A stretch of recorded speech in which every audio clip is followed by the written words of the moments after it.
অন্তর্বর্তীকালীন সরকার যারা শহীদদের রক্তের উপর দাঁড়িয়ে আজকে তারা শপথ গ্রহণ করেছে, তারা আজকে সরকারি সুযোগ সুবিধা এবং বিশ্বব্যাপী তাদের পরিচিতি পেয়েছে। অনক্যের 1 নম্বর দায় হচ্ছে তাদের ছাত্র উপদেষ্টা যাদেরকে আমরা বসিয়েছি। তারাই আমরা আশা করেছিলাম তারাই বিপ্লবের পক্ষ নিয়ে কথা বলবে, কিন্তু তারাই বিভাজন তৈরি করেছে। 24-এর ছাত্র জনতার বিপ্লব ছিল এদেশের আপামর ছাত্র জনতার স্বতঃস্ফূর্ত ক্ষোভের বিস্ফোরণ। এই বিপ্লবে এদেশের সব ধরনের ছাত্র সংগঠনগুলো তাদের পরিচয় ভুলে গিয়ে ফেসিবাদের বিরুদ্ধে ঐক্যবদ্ধভাবে তারা আন্দোলন করেছিল এবং এর মাধ্যমে আমরা 5 অগাস্ট 36 জুলাই ফতে গণভবনের মাধ্যমে আজকে আমরা আজাদি পেয়েছি, নতুন বাংলাদেশ পেয়েছি। 5 আগস্ট পরবর্তী নতুন বাংলাদেশে আমাদের প্রত্যাশা ছিল শহীদরা যে আকাঙ্ক্ষার জন্য জীবন দিয়েছে, একটি বৈষম্যহীন ইনসাফভিত্তিক বাংলাদেশ বিনির্মাণ করা, সেই লক্ষ্য থেকে দূরে সরে গিয়ে আমরা দেখতে পেয়েছি এই দেশের যারা মেজর পলিটিক্যাল পার্টিস আছে এবং ছাত্র সংগঠনগুলো আছে এবং বিপ্লবের যারা পক্ষের শক্তি বলে নিজেদেরকে দাবি করে, তারা সেই আকাঙ্ক্ষা থেকে অনেক দূরে সরে গেছে। আমি যদি বলি, প্রথমত অন্তর্বর্তীকালীন সরকার যারা শহীদদের রক্তের উপর দাঁড়িয়ে আজকে তারা শপথ গ্রহণ করেছে, তারা আজকে সরকারি সুযোগ সুবিধা এবং বিশ্বব্যাপী তাদের পরিচিতি পেয়েছে। অনক্যের 1 নম্বর দায় হচ্ছে তাদের।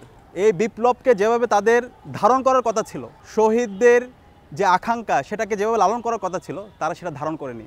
আমাদের এই 24-এর বিপ্লবের অন্যতম দাবি ছিল যে গণহত্যা সংগঠিত হয়েছে সেই গণহত্যার বিচার করা এবং আমাদের এই দেশে দীর্ঘদিনে যে দুর্বৃত্তায়নের সংস্কৃতি আমরা রাজনীতি দেখতে পেয়েছি, গণরুম, গেস্ট রুম এবং ওয়ালটন আবারও মিলিয়নিয়ার অফারে ওয়ালটন ফ্রিজ কিনে আপনিও হয়ে যেতে পারেন মিলিয়নিয়ার। আমাদের যে পলিটিক্যাল কালচার ছিল সেই কালচারটাকে ভেঙে সেকে নতুন একটা কালচার, নতুন একটা সিস্টেম ডেভেলপ করা, নতুন পলিটিক্যাল কালচার ডেভেলপ করা, তো সেটা আমরা দেখতে পাইনি। বরং সেই আমাদের উপদেষ্টারা তারা ফেসিবাদের পারপাস সার্ভ করছে।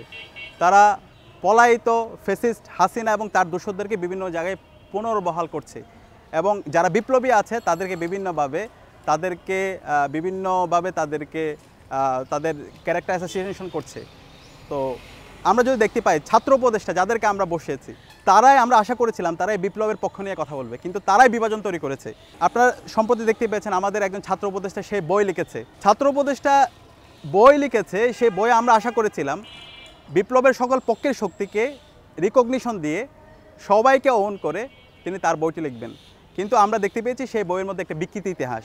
তো এই বিকৃত ইতিহাসের মাধ্যমে একটা বিপ্লবের যারা পক্ষের শক্তি ছিল, যারা জীবন দিয়েছে, যারা ফেসিবাদ বিরোধী আন্দোলন করেছে, তাদের মধ্যে একটা অনৈক্য তৈরি হয়েছে। তো এই জন্য 1 নম্বর দায়ী হচ্ছে আমাদের এই যিনি উপদেষ্টা তিনি। এরপর আমরা দেখতে পেয়েছি আমাদের আরেকজন উপদেষ্টা, ছাত্র উপদেষ্টা, তিনি একটা মীমাংসিত ইস্যুকে আবার নিয়ে এসে সেটা আবার বিভাজন তিনি তৈরি করছে এবং এটাও দেখতে পেয়েছি একজন উপদেষ্টা তিনি সরকারি দায়িত্ব এবং জনগণের সবার যে দায়িত্ব নেওয়া দরকার ছিল সে দায়িত্ব না নিয়ে তিনি হুমকি দিচ্ছে। এবং আমরা দেখতে পেয়েছি জগন্নাথ বিশ্ববিদ্যালয়ের শিক্ষার্থীরা একটা ন্যায্য আন্দোলন করছে। তারা দীর্ঘদিন ধরে প্রতিষ্ঠার পর থেকে বিভিন্ন ধরনের তারা বৈষম্যের শিকার হচ্ছে। সেই জগন্নাথ বিশ্ববিদ্যালয়ের শিক্ষার্থীরা যখন যৌক্তিক আন্দোলন করছিল, সেই যৌক্তিক আন্দোলনকে তিনি তাদেরকে হুমকি দিচ্ছে। বিশ্ববিদ্যালয়ের উপাচার্য থেকে শুরু করে শিক্ষকদেরকে এবং ছাত্রদেরকে তিনি তার পদের শক্তি খাটিয়ে তাদেরকে হুমকি দিচ্ছে এবং তিনি বলেছিল ঢাকা বিশ্ববিদ্যালয়ের শিবিরকে তিনি দেখে নেবে এবং ঢাকা বিশ্ববিদ্যালয় শিবিরকে তিনি ডিহিউম্যানাইজেশন করতে চায়। তো এই যে আমরা দেখতে পাচ্ছি যে বিপ্লবের যারা পক্ষের শক্তি, তারা যারা জুলাই বিপ্লবে যারা আন্দোলনের নীতি নির্ধারণ করেছে এবং মাঠ পর্যায়ে সমন্বয় করেছে, তাদেরকে আবার তারা হুমকি দিচ্ছে, তাদেরকে আবার বিভিন্নভাবে ট্যাগিং করছে। এর মাধ্যমে তো অবশ্যই আমাদের এখানে অনৈক্য তৈরি হবে এবং এর মাধ্যমে আলটিমেটলি পতিত ফ্যাসিস্ট হাসিনা এবং তার দোসররা তারা আবার ফিরে আসার জন্য বিভিন্ন ধরনের চক্রান্ত এবং ষড়যন্ত্র করছে।